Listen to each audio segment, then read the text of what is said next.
Hi guys, Chantal here from Grounded Mind. How are you doing today?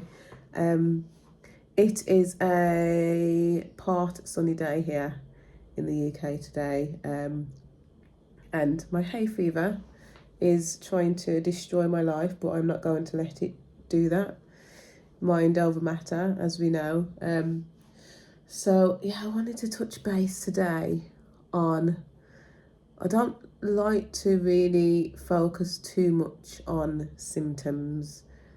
However, I wanted to try to, I suppose, give the people that are watching me an understanding of the fact that I have been where you are.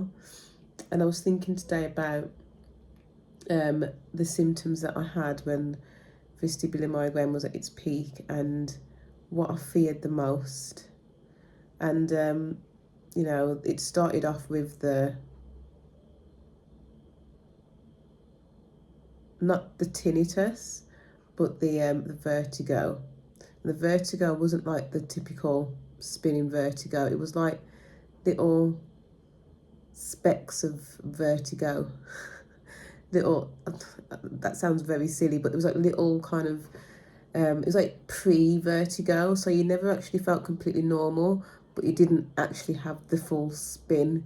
But it was that sensation all the time. Part of me thinks it'd probably be better to have the full vertigo spin, and then because after a while it kind of calms down. But with this vertigo, it was like an onset of it all the time, like a horrible imbalanced feeling. And I remember going to the doctor, and I always, because I used to suffer with vertigo probably once a year, every few years, so not a lot.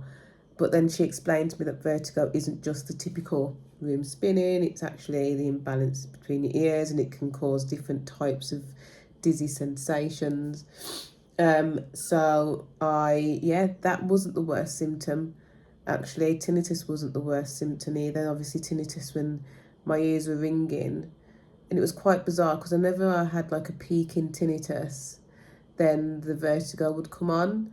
So I used to really get scared that I'm going to get vertigo because my ears have, like, the pitch in the ring has gone high.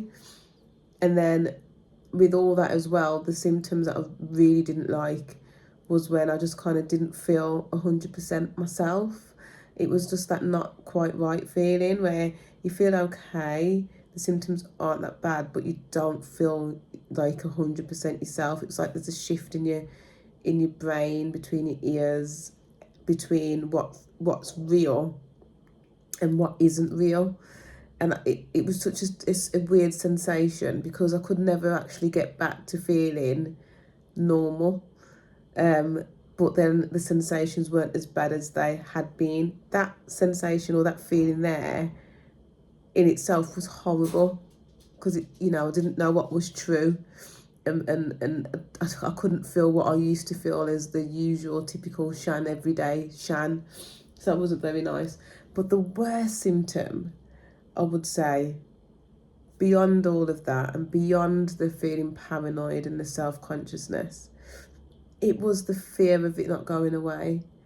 The fear of me being stuck with symptoms that I didn't understand why they were there, and having to live with feeling that way forever was the worst, I'd say, sensation, symptom, feeling, emotion, thought of the whole experience of having vestibular migraine, because I felt depressed, I felt low, I felt paranoid, I felt anxious, I felt all of these different, I felt angry, I felt why me. All of these different feelings and emotions came from the thought and the fear of this thing not going away. And little did I know that the worst part of all of it, which was the fear of it not going away, was the reason why the symptoms were there. So I'm so glad I have that information now, and I'm so glad I learned to understand how to change the way that I was thinking and seeing and being with the sensations and the symptoms that I was feeling. That spiral that I was going around in was based on the fact that I was so scared and anxious about living with this, which then activated the nervous system to create these symptoms, you know, and you end up just doing this and this and this. So I suppose today's message is all about trying to help people that are suffering to know that there is a way out of that vicious anxiety cycle.